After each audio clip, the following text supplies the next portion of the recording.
이사야 11장 1절로 9절의 말씀, 구약성경 981페이지에 있는 이사야 11장 1절에서 9절의 말씀 우리 함께 읽으시겠습니다. 이새의 줄기에서 한 싹이 나며 그 뿌리에서 한 가지가 나서 결실할 것이요 그 위에 여호와의 영 곧 지혜와 총명의 영이요 모략과 재능의 영이요 지식과 여호와를 경외하는 영이 강림하시리니 그가 여호와를 경외함으로 즐거움을 삼을 것이며 그의 눈에 보이는 대로 심판하지 아니하며 그의 귀에 들리는 대로 판단하지 아니하며 공의로 가난한 자를 심판하며 정직으로 세상의 겸손한 자를 판단할 것이며 그의 입에 막대기로 세상을 치며 그의 입술의 기운으로 악인을 죽일 것이며 공의로 그의 허리띠를 삼으며 성실로 그의 몸의 띠를 삼으리라.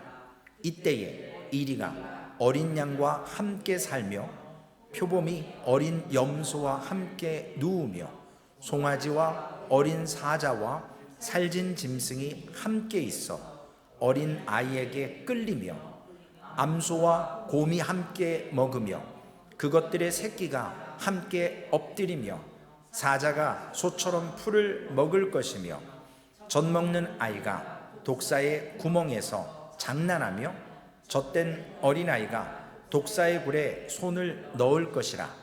내 거룩한 산 모든 곳에서 해됨도 없고 상함도 없을 것이니 이는 물이 바다를 덮음같이 여호와의 아는 지식이 세상에 충만할 것임이니라. 아멘. 이래서 물이 바다 덮음같이 고르셨나요? 네, 그래서 제가 알고 하셨나? 제가 안 줬거든요, 설교 본문을 우리 태연자매님에게. 이사야 시대 때의 유다 상황은 계속 말씀을 드리지만 북이스라엘의 침략, 그리고 수리아의 침략, 그리고 아수르의 침략으로 북이스라엘이 이제 망해요. 그리고 남유다는 예루살렘이 완전히 포위돼서 거의 멸망 직전까지 갔는데 오늘 본문의 말씀을 보면 밑동이 탁 잘려있는 고목나무와 같다. 그런데 거기서 오늘 설교의 제목처럼 우리가 잘 아시는 것처럼 이새의 줄기에서 난 싹이 생긴다라는 거죠. 이사야 선지자가 희망적인 메시지를 남유다에게 지금 주고 있어요. 근데 나라는 지금 다 망했거든요. 거의 죽기 일보 직전이에요. 나라 사는 거는 지금 둘째 문제, 나 죽자고 지금 내가 사느냐 죽느냐가 문제인데 나라는 뭐 관심 없어요. 그런데 이사야 선지자는 그 나무가 딱 잘려가지고 뿌리 쪽 밑둥만 남았는데 거기에서 싹이 날 것이다. 진정한 짐승들이 서로 평화를 이루는 때, 독사의 굴에 손을 넣어도 물리지 않는 이러한 때, 어떻게 양과 소가 그리고 사자가 소와 이러한 맹수들이 함께 먹을 수 있을까? 잡아먹어야 되는 게 정상이지 않습니까? 제가 오늘 우리 스티브하고 그 교회 실링 팬을 세일한다고 해서 이제 이렇게 가다가 파킹plat에 딱 파킹해서 딱 내렸는데 아주 더운 날씨고 나무가 몇 그루 없는데 거기서 막 새 소리가 나서 이렇게 언뜻 딱 봤는데 거기에 새 둥지가 이렇게 딱 있는 거예요. 그래서 스티브한테 스티브 저거 봐봐. 그랬더니 이래요. 그래서 제가 이제 가서 이렇게 확실하게 보여주려고 떠벅떠벅 갔더니 갑자기 어미새가 나타나 갖고요. 막 저를 막 쪼으려고 막 짝짝짝짝 그러면서 막 새끼가 4마리가 요만한 새 둥지에 아이고 털이 뽀송뽀송해 가지고 그 더운데 거기에 살겠다고 이렇게 있더라고요. 더 가까이 갔으면 아마 뭔 일을 당했을 것 같아요.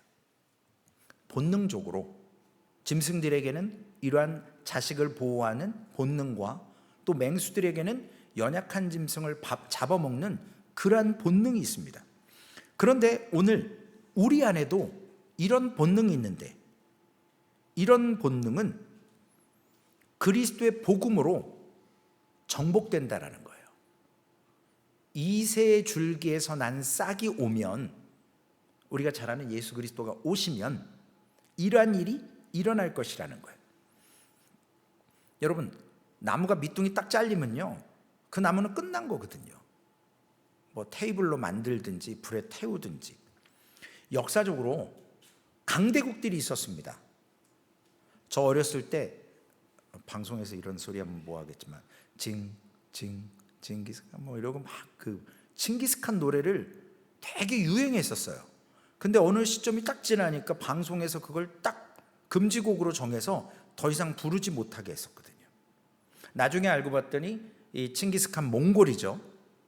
칸이라고 하는 그러한 역사적인 그러한 사건들, 이러한 것들, 한때 전 세계 아시아 이쪽과 유럽 쪽을 거의 장악했던 나라인데 지금 어디 있어요? 칭기스칸의 후예들. 그 몽골 이름도 없고 정말 그 넓은 땅에 그 이름도 까먹었어요. 쉐른가 게르긴가 뭐 거기에 이렇게 천막 치고 살잖아요. 그런 위대한 나라가 재건하지를 못해요. 로마는요, 제가 아직 로마를 못 가봐서 모르겠는데 콜로세움이라든지 로마의 그 이스라엘 쪽도 그렇고 여러 이런 유럽, 아시아 이쪽에 로마가 전 세계를 점령했을 때 그들도 지금 자그마한 나라로, 별로 힘 못 쓰는 나라로 전락해버렸지 않습니까?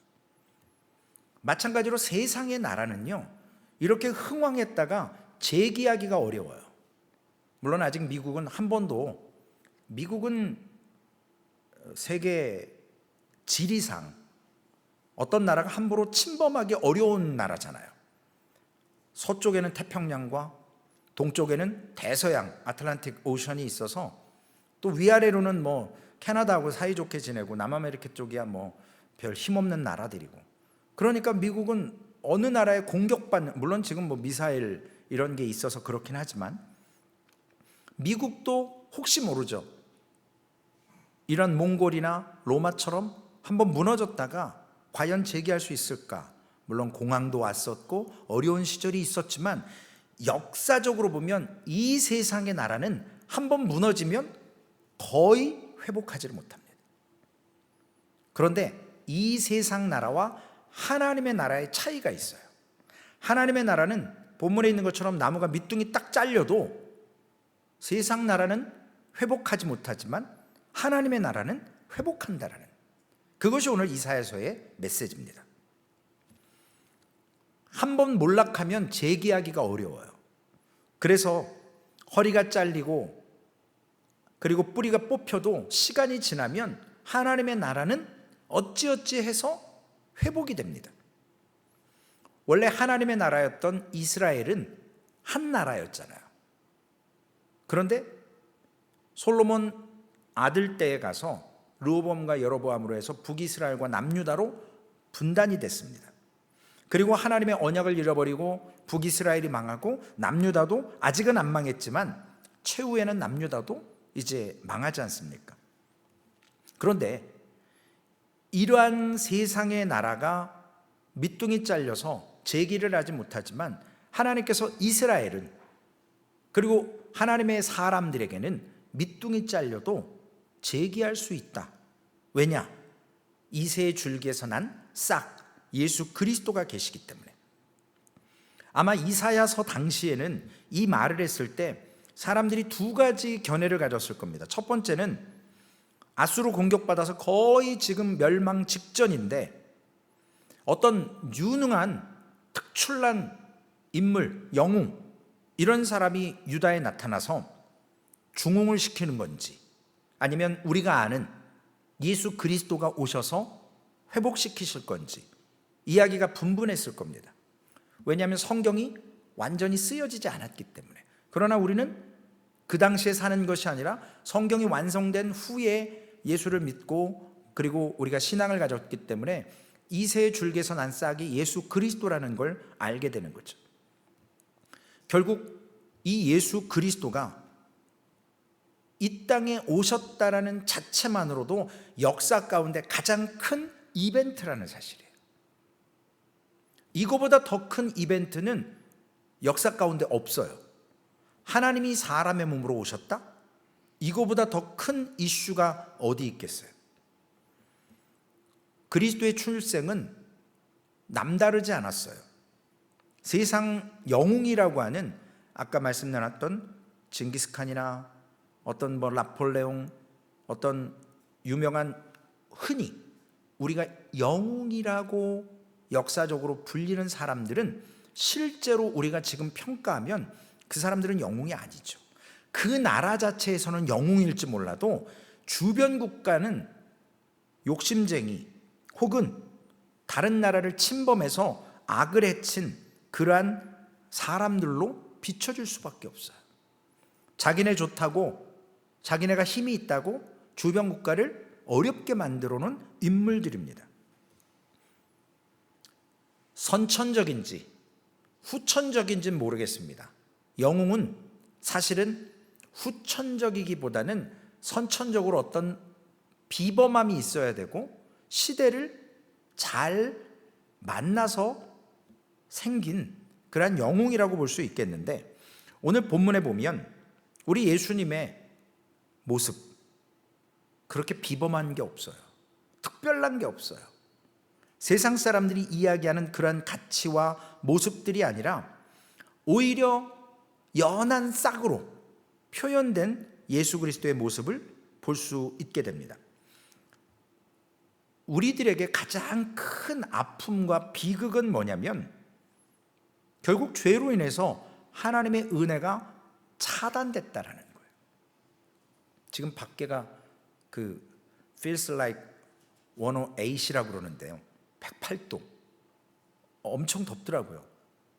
근데 우리는 이 공간이라고 하는 곳에 에어컨디션을 돌려서 바깥 공기와 지금 실내 공기가 차단돼 있고 이 공간만 에어컨디션으로 우리가 좀 시원하게 바깥 공기와 다른 그러한 편안함을 갖고 있습니다. 마찬가지로 우리 안에 죄가 있으면 하나님의 은혜가 들어올 수가 없어요. 우리 인간들에게 필요한 것이 있어서 예수 그리스도가 이 땅에 오셨는데 그것이 뭐냐면 하나님의 거룩하심, 그것이 우리 안에 있어야 우리가 은혜가 임한다라는 사실이에요. 다시 말씀드리면 성경적인 표현을 하자면 성령의 능력이 임하셔야 된다. 예수께서 오신 것은 바로 이것을 위해서 오신 거예요. 물론 우리를 위해서 죽어주시고 하나님이 인간 되어서 우리에게 믿어지게 하고 우리 마음속에 거주하셔서 우리가 성전되고 그분을 모심으로 하나님께서 우리 안에서 역사하실 수 있도록. 왜 유다가 가장 어려울 때 오늘 이사야 선지자는 이 말씀을 했을까요? 메시아가 올 것이다. 이새의 줄기에 싹이 날 것이다. 밑둥이 잘린 나무에, 생명력 없는 나무에 생명이 움돋을 것이다 라고 유다가 가장 어려운 시기에 왜 그랬을까요? 유다 자체로는 자생력이 없을 때, 자신들의 힘으로는 아무것도 할 수 없다라는 것을 인정할 수밖에 없는 상황에서 예수님이 오셔야, 하나님의 역사가 있어야 우리가 산다라는 것을 알려주기 위한 말씀인 거라는 거예요. 하나님께서는 우리가 요즘에 다윗, 사무엘서를 통해서 다윗 얘기를 쭉 하고 있지만 이제 다음 주에 다윗이 그 하나님의 언약궤를 모셔 올려다가 어려움을 겪습니다. 하나님이 왜 이렇게 다윗 가문에 대해서 복을 주셨고 언약을 하신 이유는 거기에서 이새의 줄기에서 난 싹이 오셔야 되기 때문에, 다윗이 이뻐서도 그러겠지만 다윗도 연약한 존재였거든요. 오늘 우리가 하이웨이를 달릴 때 요즘에는 뭐 GPS나 내비게이션이 있어서 말로도 오른쪽 왼쪽 다 가르쳐주지만 우리가 어떤 길을 갈 때 사인이 있습니다. 근데 우리가 그 사인을 봤다고 해서 도착 지점에 갈 수 있습니까? 사인 보는 거하고 사인을 따라서 끝까지 거기에 도착하는 거하고는 다르다라는 거예요. 그냥 아는 것과 보는 것과 실제 삶으로 살아가는 것은 다르다라는 것입니다. 오늘 하나님께서 유다를 통해서 이와 같이 보여주는 걸로 끝나는 게 아니라 그것이 예언되고 성취된 것을 약속해 주신다라는 겁니다. 가장 궁핍할 때, 가장 어려울 때. 아까도 잠깐 우리 여성교 회원들하고 대화를 나누면서 그런 말씀을 나눴습니다. 우리가 안전하고 풍요롭고 세상 말로 세상 근심 걱정 없으면 하나님을 잘 찾지 않아요. 근데 뭔가 우리의 삶에 연약한 부분이 있어야만 우리가 하나님을 찾지 않습니까? 솔직히 저 역시도 목사고 하루 종일 교회에 있고 하루 종일 말씀을 붙들고 씨름은 하지만 말씀을 딱 덮는 순간 본성이 눈에 보이는 대로 내 생각대로 작용을 해요. 물론 하나님께 여쭈을 때도 있죠. 우리가 이미 목적지에 도달한 게 아니라 지금 우리는 그 파이널 데스티네이션, 최종 목적지를 향해서 지금 믿음이라는 것과 함께 가는 여정이잖아요. 철로 역정 중이잖아요. 그런데 그 사이에 우리의 죄 때문에 성령께서 역사하셔야 되는데 이 죄가 그 성령을 방해해 버립니다. 성령이 역사하지 못하도록. 오늘 예수 그리스도가 오기 전에는 유다의 사람들이 잠시 부유했고 잠시 태평성국을 누리긴 했지만 오래가지 않습니다.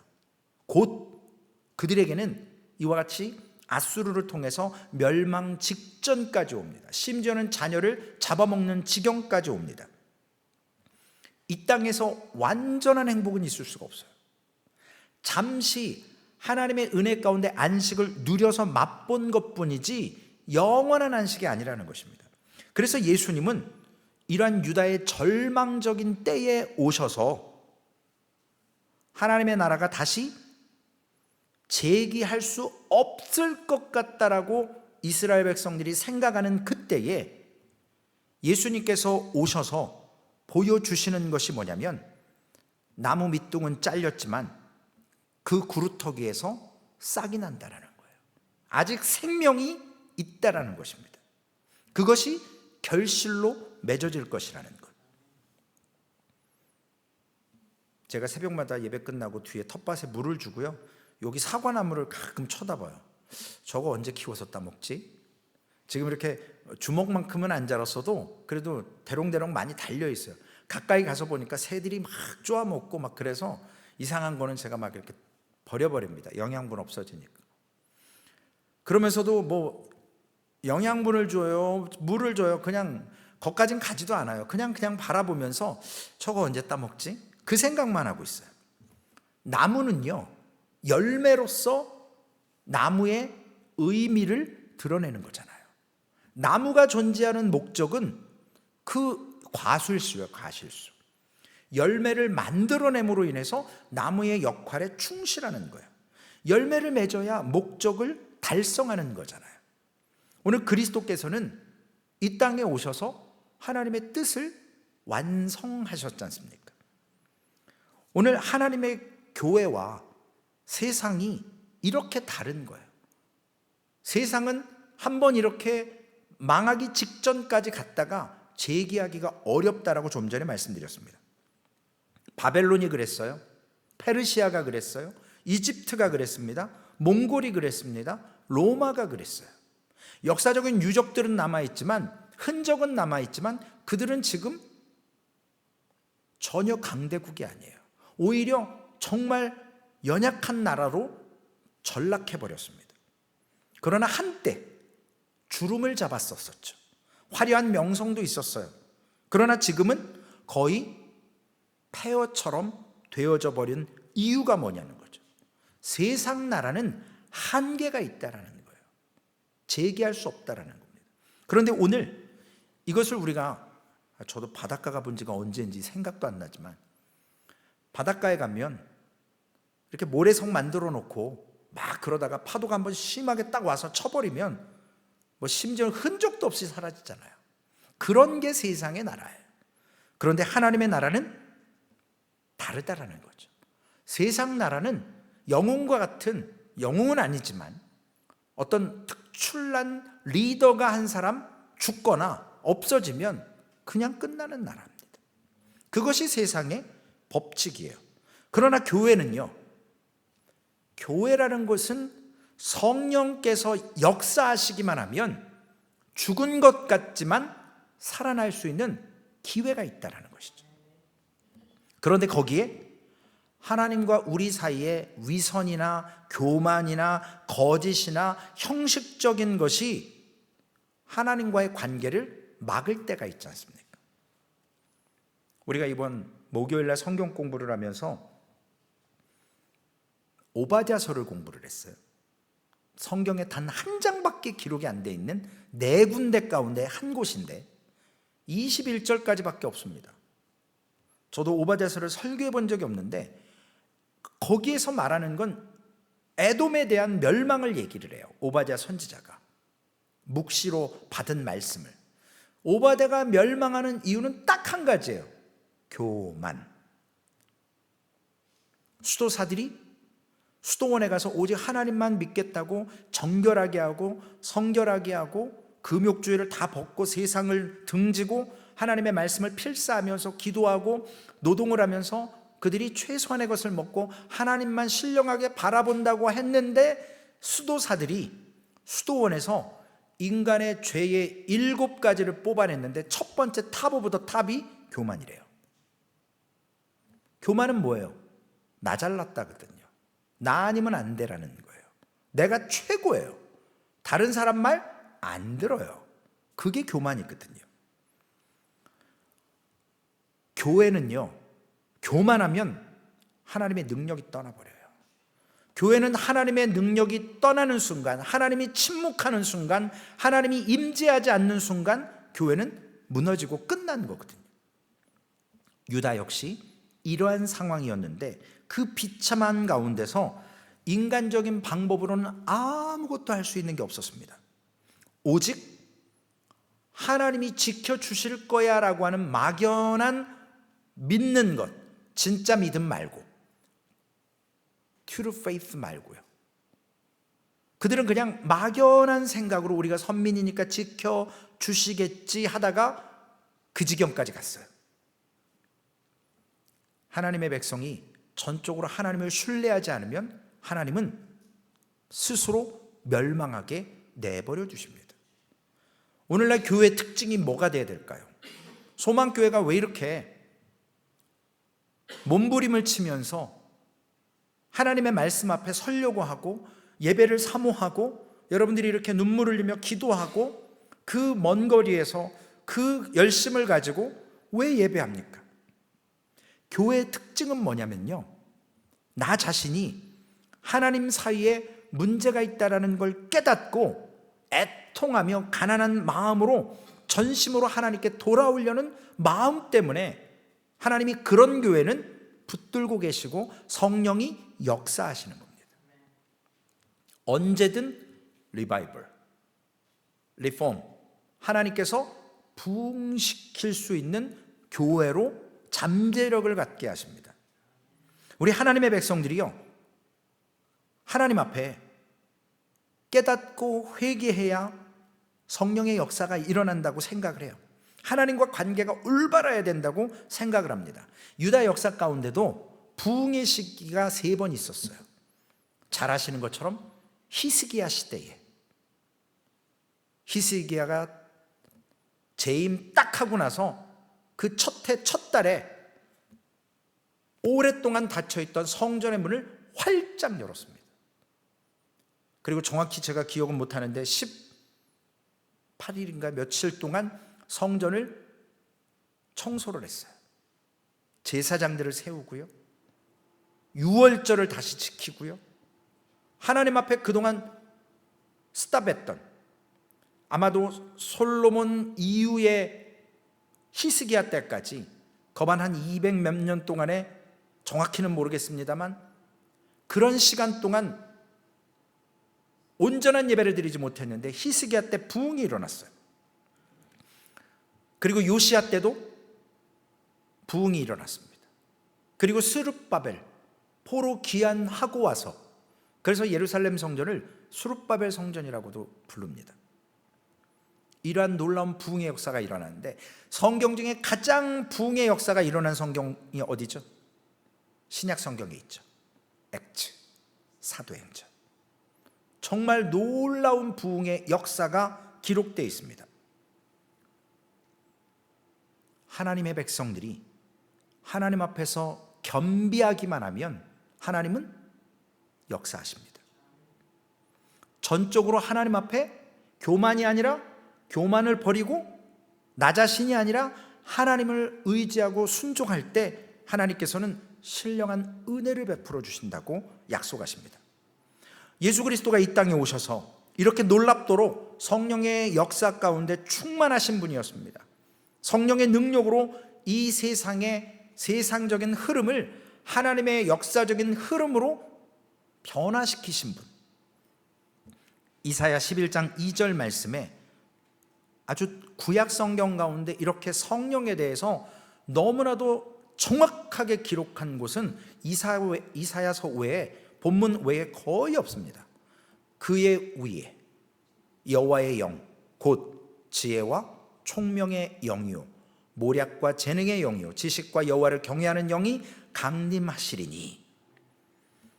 이사야서는요, 성령에 대해서 무려 7가지의 성령의 역사를 얘기합니다. 여호와의 신이래요. 지혜의 신이랍니다. 총명의 신, 모략의 신, 재능의 신, 지식의 신, 여호와를 경외하는 신. 구약 성경이 너무나도 성령에 대해서 정확하게 자세하게 기록해냈는데, 오늘 첫 번째로 성령에 대해서 본문이 말하고 있는 여호와의 신, 그리고 여호와를 경외하는 신, 그 성령은 이 2가지로 요약이 돼요. 여호와의 신이다, 여호와를 경외하는 신이다. 여호와의 신은 언제나 독단적으로 역사하는 게 아니라 여호와를 경외하는 신이라는 거예요. 하나님이 예수님을 이 땅에 보내셨는데 예수님 혼자 본인이 좌지우지하시지 않았다라는 거예요. 여호와를 경외하는 신과 함께 일하셨다라는 겁니다. Son of the God이지만 Father God에 대해서 그 주신 은혜를 가지고 성령의 역사를 가지고 하셨다라는 겁니다. 그러한 성령의 역사 가운데 하나님을 예배하고 싶은 마음을 우리에게 허락해 주세요. 우리가 성령이 임하는 게 뭐냐면 뭐 불받고 막 뜨거워지고 뭐 방언하고 그런 건 좀 죄송해요. 저기 밑에 있는 은사들이에요. 진짜 은사는 뭐냐면 예배에 대한 불타는 갈망이에요. 예배를 못 드리면 세상 말로 애들 말로 미쳐버리겠다라는 거예요. 상황이 어떻든 삶이 어떻든 예배에 목숨을 건다라는 거예요. 저는 목사인데도 이 예배에 목숨 걸어본 지 언제인지 말씀을 준비하면서 제가 한번 생각해 봤어요. 하나님 죄송한데 기억나게 해주세요. 제가 언제 그렇게 예배에 목숨을 걸었었을까요? 근데 죄송한데 기억이 잘 안 나요. 분명히 목숨 걸었었던 때는 있었어요. 근데 어느 순간인지 기억이 나지 않더라고요.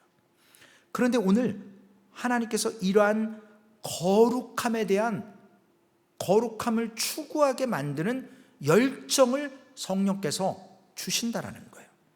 왜냐? 예수 그리스도께서도 여호와를 경외하는 신으로 하나님 앞에 섰다 했기 때문에 서셨습니다. 근데 여기 어떻게? 어제 퀴즈 성경 공부에 우리 하나님 말고 이 땅에 가장 큰 우리가 섬기는 우상 신이 하나 있죠? 자신. 나 자신이요, 자신. 내가 신이에요, 내가 신. 그게 교만이거든요. 근데 이 교만은 하나님의 거룩함 앞에 자리를 잡을 데가 없어요. 도망가는 거죠. 하나님 앞에 거룩함을 추구하는데, 성령이 임하시는데 교만이, 나 자신이 있을 게 어디 있어요. 그래서 우리는 하나님 앞에 와서, 하나님 제가 이렇게 했는데 왜 그렇게 하십니까? 따질 수가 없어요. 내가 뭐라고요? 목사 그게 뭔데요? 하나님 앞에 죄인인데요. 이러한 자기 자랑이 있을 수가 없다고요. 근데 죄송스럽지만 목사들이 하나님의 영광을 많이 가로치잖아요. 성도님들 안수하고 기도하면서 나았다 그러면 목사가 한 것처럼 으쓱대고 자랑하고. 저도 옛날에 그런 적이 있었어요. 너무 교만했었죠. 두 번째로 성령의 특징이 뭐냐면요, 여기에 나오는 7가지의 여러 가지의 성령의 역사하심이 있지만, 우리 다시 한번 볼까요? 집사님 2절 한 번만 더 보여주실래요? 11장 2절. 지혜, 총명, 모략, 재능, 지식, 이 5가지를 합하면 뭐냐면요, 이걸 다 갖잖아요. 그럼 뭐가 생기냐면 분별력이 생겨요. 지혜가 있고 총명이 있고 모략이 있고 재능이 있고 지식이 있으면 구분할 줄 알게 된다고요. 그래서 우리가 성령이 우리 안에 임하시잖아요. 이게 진짜인지 가짜인지 뭐 말할 필요가 없어요. 딱 보면 아, 저거 가짜네, 아, 이거 진짜 아니야, 구별을 내리는 거예요. 그건 내가 능력이 있어서가 아니라 성령께서 지혜, 총명, 모략, 재능, 지식을 주셔서 깨닫게 해주시는 거예요. 우리가 기도하지 않습니까? 하나님, 말씀을 들을 때에 깨닫는 지혜를 주옵소서. 말씀을 읽어도 에디오피아 내시처럼 백날 읽어봐야 지혜의 영이 임하지 않으면, 깨닫게 해주는 사람이 없으면, 풀이해 주지 않으면 몰라요. 그래서 성령의 두 번째 역사는요, 첫 번째는 여호와를 경외하는 거예요. 거룩함을 추구하는 거예요. 우리의 예배의 열정을 사모하게 하는 것이고, 두 번째 성령의 특징은 뭐냐면 지혜, 총명, 모략, 재능, 지식, 분별의 능력이 생겨요. 약은 약사에게, 의사는 뭐죠? 진찰은 의사에게, 전문가한테 가야 돼요. 우리가 세상 지혜로, 경험으로 판단할 수 있습니다. 그러나 실수가 많아요. 그러나 성령이 주실 때는 이게 악의 영인지 진짜인지 구별하게 해주신다고요. 그래서 신령한 은혜를 사모할 필요가 있습니다.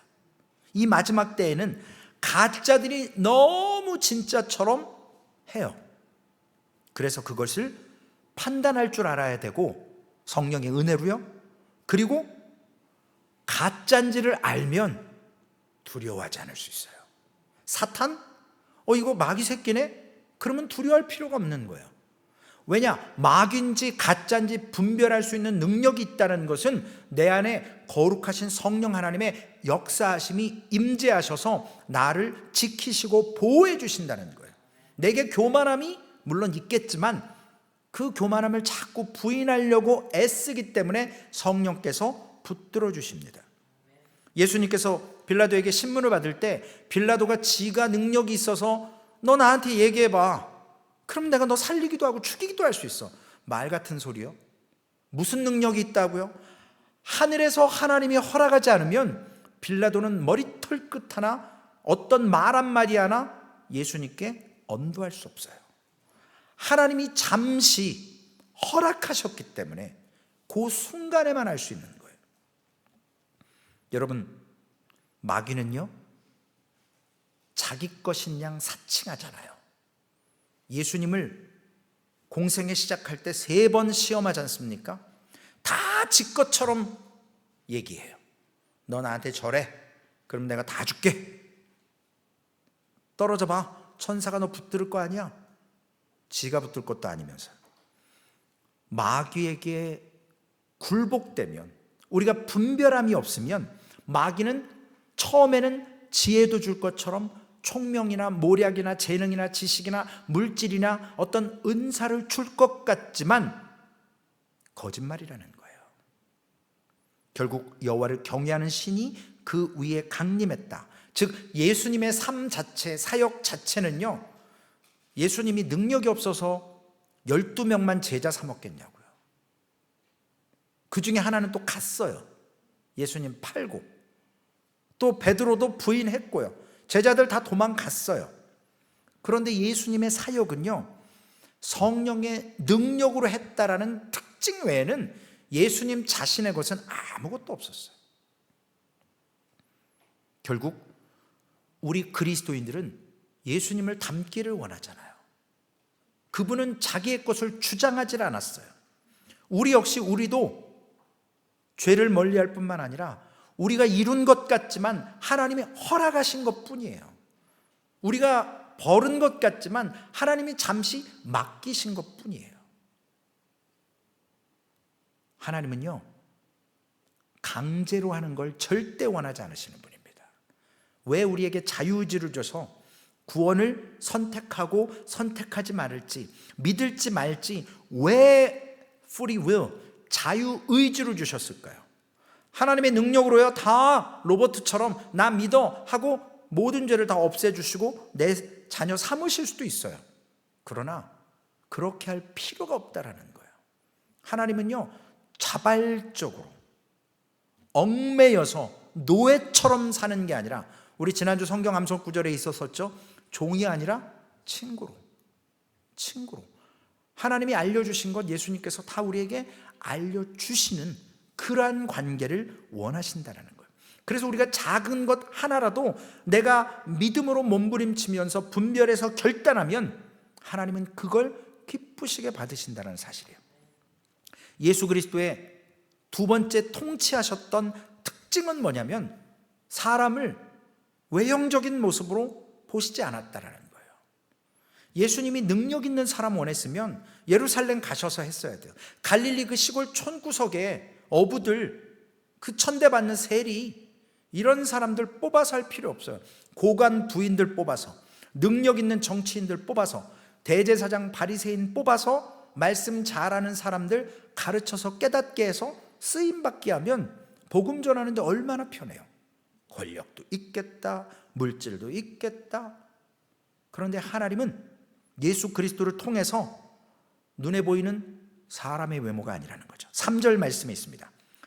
그가 여호와를 경외함으로 즐거움을 삼을 것이며 그의 눈에 보이는 대로 심판하지 아니하며 그의 귀에 들리는 대로 판단하지 아니하며. 왜 눈에 보이는 대로 심판하지 아니할까요? 제가 목회하면서 딱 하나 못하는 게 있어요. 물론 많이 못해요. 이걸 못해요. 제가. 이게 뭐죠? 좀 교회 힘 있고 돈 있고 능력 있는 분들 앞에 가서 살짝만 이렇게 좀 하면 목회 편하게 할 수 있었어요.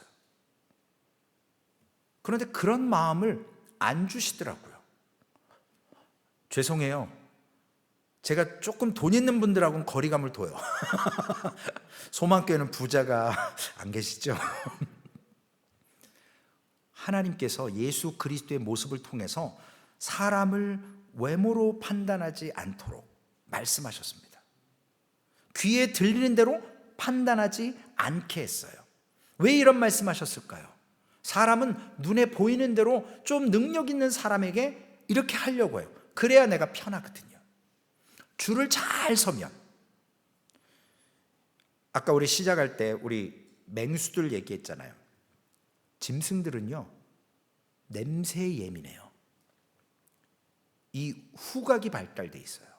그래서 어떤 공간에 딱 오면 어떤 냄새로 거기에 뭐가 지나갔는지 뭐가 있는지 아주 경계하면서 합니다. 우리 사람들도 마찬가지죠. 하나님 앞에서 우리가 여름철에 어떤 음식을 먹을 때 눈에 보는 대로 보이는 대로 상태 괜찮다고 먹을 수가 없잖아요. 아무리 냉장고에 있어도 변질되거든요. 냄새를 맡아봐야 돼요. 그러면 이게 상한 건지 아닌 건지 구분이 가잖아요. 먼저 먹어보는 건 좀 미련한 거고요. 냄새로도 판단이 되니까요. 마찬가지로 하나님 앞에 자꾸 우리가 변화되는 것, 눈에 보이는 것, 이런 것들로 인해서 사람들은 자꾸 움직여요. 그러나 하나님은, 예수님은 불변하시는 분이에요. 원칙, 기준이 확실하세요. 타협이 없어요. 죄는 심판받아야 돼요. 죽음이에요. 그렇기 때문에 예수 그리스도를 보내셔서 우리의 문제를 우리가 해결할 수 없으니까 예수님이 잡아 죽으시는 거잖아요. 그리고 성령으로 부활시켜서 우리의 부활의 소망을 얻게 하시지 않습니까? 가난하다고 성경에 봐주지 말라 그랬습니다. 판결을 굽게 하지 말라 그랬어요. 그리스도의 사람들에게는 이러한 것을 우리가 바라지 말아야 된다는 거예요. 들리는 대로. 저도 교회 안에 많은 얘기들 들리거든요. 근데 그냥 듣고 말아요. 머릿속에 잘 안 들려고 합니다. 오늘 4절 말씀에 보면요, 공의로 가난한 자를 심판하며 정직으로 세상의 겸손한 자를 판단할 것이며 그의 입에 막대기로 세상을 치며 그의 입술의 기운으로 악인을 죽일 것이며. 유다 사람들은요, 메시아가 와야 되는데 어떤 메시아가 와야 되냐면 군사적인 통치 능력이 있는 세상의 어떤 영웅 왕 같은 그런 강력한 리더십을 가진 육신의 왕이 오기를 소원했습니다. 왜냐? 당시에 로마가 지배하고 있었으니까 로마의 압제에서 벗어나는 게 그들의 궁극적인 목적이었습니다. 그런데 예수님은 이 땅에 뭘로 오셨어요? 초림 예수님은 십자가에 죽기 위해 오셨고, 두 번째로 재림의 예수님은 뭘로 오십니까? 심판주로 오세요. 탁월한 리더십을 가지고 군사적인 능력의 왕으로 절대로 오시지 않습니다. 인간의 입맛대로 움직이는 하나님이 아니세요. 모든 사람이 사탄의 종로로 타면서 옳은 것인지 틀린 것인지 구분을 못하지만 성령께서는 우리에게 지각을 주셔서 아까 성령의 두 번째 역사, 분별할 수 있는 것. 그래서 입의 막대기로 세상을 치며 바른 것을 드러내서요, 악한 것을 설 자리가 없게 만든다라는 거예요. 진리를 얘기하신다라는 거죠. 그러면 거짓은 발붙일 수가 없어요. 분별이 되니까요. 입술의 기운으로 악인을 죽일 것이며, 하나님의 진리는요, 사탄의 거짓말을 거짓이라고 드러나게 하시거든요. 그 사탄의 공중권세 잡은 것을 예수님의 재림의 때는 다 빼앗아 버리십니다. 가짜니까요. 결국 진리로 세상을 이기시는 겁니다. 9절 말씀, 오늘 불렀던 찬송이죠. 물이 바다 덮음같이 여호와를 아는 지식이 세상에 충만할 것임이니라. 물이 바다를 덮음같이 세상에 충만할 것, 세상의 모든 것들을 하나님이 다 물로 덮어버리시는 거예요. 노아 홍수와 같죠. 이 땅의 죄, 이 땅의 연약한 것, 변하는 것, 이런 것들을 말씀의 권세로 다 통치하시겠다. 말씀으로 충만하게 다 커버하시겠다라는 것. 오늘 보면 6절과 7절 말씀에 보면 우리 이러한 짐승들이 서로 염소와 표범이, 송아지와 사자가 어떻게 함께 있을 수 있어요? 맹수들이요, 잡아먹어버립니다. 그런데 같이 있을 수 있다? 젖먹는 어린아이가 독사굴에 손을 짓는다? 왜 그런 일이 있을 수 있을까요? 제가 며칠 전에 페이스북에 어떤 기독교 학적인 글이 올라와서 잠깐 봤다가 이게 금방 없어지더라고요. 제가 기가 막혀가지고 제목은 생각이 안 나는데 내용은 그렇습니다. 오해하지 마세요. 한국에나 미국에나 반려견들이 많잖아요. 반려묘도 많고. 짐승들에게도 부활이 있지 않을까? 어떤 신학자 교수가 무슨 세미나를 한다는 거예요. 그래서 제가 속으로 이걸 어떻게 받아들여야 될까?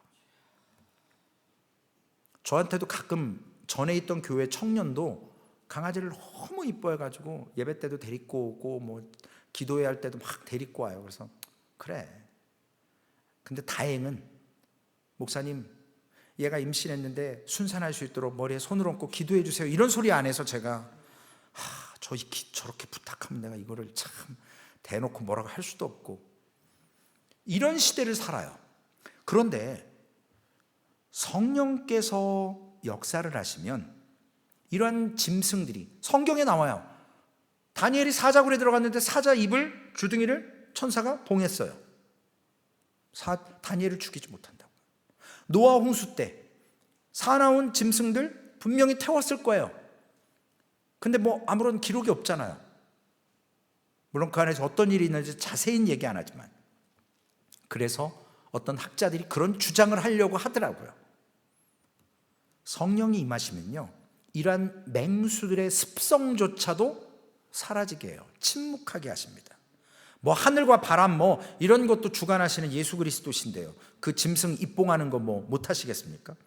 그리고 두 번째로 성령께서 역사하시면 결국 우리가 내가 사랑할 수 없는 존재를 사랑할 수 있도록 우리의 눈을 바꿔주시고 우리의 마음을 바꿔주시고 우리의 입을 바꿔주셔서 포옹하게 하신다는 거죠. 왜냐? 영혼 구원을 위해서 하나님께서 이 땅에 오시면 모든 것이 회복되는 거거든요. 그 나라에는 미움, 시기, 질투, 다툼이 없기 때문에 그렇습니다. 그리고 이런 야생 동물들도 온순하게, 여러분 우리 기도해야 돼요. 물론 그런 추측과 그런 학적으로 따질 수는 있겠지만 시대가 이렇습니다. 동성애자들이 와서 결혼시켜달라고 이야기했을 때 거부할 수 없고 법적으로 제재를 받고 성경이 아니라고 했는데 성소수자를 인정해야 되고, 우리의 기준에 살면 안 돼요. 하나님의 기준에 살아야 돼요. 물론 회개하고 돌아오면 받아들여야 됩니다. 근데 걔네들이 듣기 제일 싫어하는 게 그거예요. 자기네들 불쌍히 여기지 말라는 거예요. 왜 우리가 불쌍히 여김을 받아야 되냐는 거예요. 근데 우리 눈에는 불쌍해 보이잖아요. 하나님이 창조하신 대로 살지 않는, 제가 안 가봐서 모르는데요, 태국에 가니까, 아니 감가 아니에요. 태국에 그렇게 성전환 수술이 많다면서요. 그런 일들이, 우스갯소리로 그런 생각을 해봤어요. 요즘에 하늘나라 가기가 쉽지 않대요. 미국 입국할 때도 하도 뽀샵하고요, 성형을 해가지고 이미그레이션에서 떨어지는 사람들 많대요. 하늘나라 가도 그렇대요. 그런 우스갯소리를 하더라고요. 내가 그렇게 창조했나? 원래 그렇게 창조 안 한 것 같은데 좀 다르다. 우스갯소리지만요, 여러분 심각한 거예요. 하나님이 우리를 성을 구분해 놓은 것은 가정이라고 하는 놀라운 은혜를 주셨습니다. 그 안에서 천국을 맛보며 서로 남남이 하나 되어서 야다 서로 아는 모습으로 복음 가운데 천국을 맛보라. 결론의 말씀입니다. 유다처럼 어려운 시대를 살지 않습니까? 이해할 수 없는 사람과 살아갈 수밖에 없는 시대를 살고 있습니다. 우리가 혹시 사단에게 잡혀먹히지 않도록 성령께서 우리를 그 맹수들까지도 습성을 가라앉히고 우리에게 분별을 허락하셔서 이 시대 가운데 하나님의 진리의 말씀인지 가짜인지 구분하게 하시고, 제가 유튜브를 가끔 이렇게 교회 거를 보다가 이렇게 넘기면요, 이상한 목사가 계속 떠요. 소망교에서 또 몇 번 이렇게 그 사람의 이름을 오르내린 적도 있기는 한데 참 불편해요. 이런 거지 같은 것들이, 죄송해요, 방송에 왜 이렇게 많은 사람들이 볼까? 딱 하나예요. 성령이 역사하지 않아서 그래요. 진리를 분별하지 못해서 그래요. 저도 성경을 녹음된 걸 나중에 들어보면 아까 그 성경 구절 잘못 말했네, 이럴 때 있거든요. 그러면 고쳐야 돼요. 우리가 하나님 앞에서 하나님이 진리라고 한 분별을 깨달아서 소망교회가 올바른 하나님의 원칙과 기준으로 진리를 쫓자고요. 절대 사람 쫓지 말고, 풍조 쫓지 말고, 유행 쫓지 말고, 신학 쫓아서도 안 돼요. 교단 쫓지도 말아야 돼요. 무슨 어디 예수님이 무슨 성결교 목사예요? 감리교 목사예요? 침례교 장로교 목사예요? 인간들이 장자리 하고 싶어갖고 다 만들어낸 거예요. 그런 관점으로 바라볼 수는 있지만, 배움으로는 필요하지만, 그리스도 안에서 예수 그리스도가 십자가에 못 박혀 죽으신 의미는 장로교를 구원하기 위해서 아니잖아요. 모든 영혼을 구원하시기 위해서 허락하신 죽으심입니다. 거기에 포인트를, 거기에 방점을 찍어야죠. 우리 교단이, 우리가 아니거든요. 그거 다 교만이에요. 소망교회가 초교파라고 그런 얘기하는 건 아니고요. 우리의 신앙이 온전하게, 순전하게 하나님 앞에 믿음으로 서는 이세 줄기에서 난 싹, 가장 어려운 유다 때에, 어찌 보면 소망교회가 지금 가장 어려운 때일 수도 있습니다. 우리가 이것을 통해서 하나님 앞에 다른 것보다 온전히 하나님을 신뢰하며 서시기를 주님의 이름으로 부탁을 드리겠습니다. 살아계신 아버지 하나님, 감사합니다. 하나님, 가장 힘들고 어려울 때, 나라가 망하기 직전에 자신들의 힘으로는 도저히 아무런 소망이 없어서 포기하고 멸망할 수밖에 없다라고 인정한 그 순간, 하나님께서는 우리 구주 예수 그리스도를 이 땅의 이새의 싹으로, 그 밑둥이 잘려진 그 생명력 없어 보이는 그곳에 오셔서 우리를 살리시고 희망을 주시고 그것을 성취하셔서 우리에게 놀라운 은혜를 주신 것을 이사야 말씀을 통해서 깨닫습니다. 성령이 임하시면 너희가 권능을 받고 예루살렘과 온 유대와 사마리아 땅끝까지 내 증인이 되리라. 볼지어다 내가 세상 끝날까지 너희와 항상 함께할 것이다 라고 말씀하셨습니다. 주님, 진리를 붙잡게 하여 주옵소서.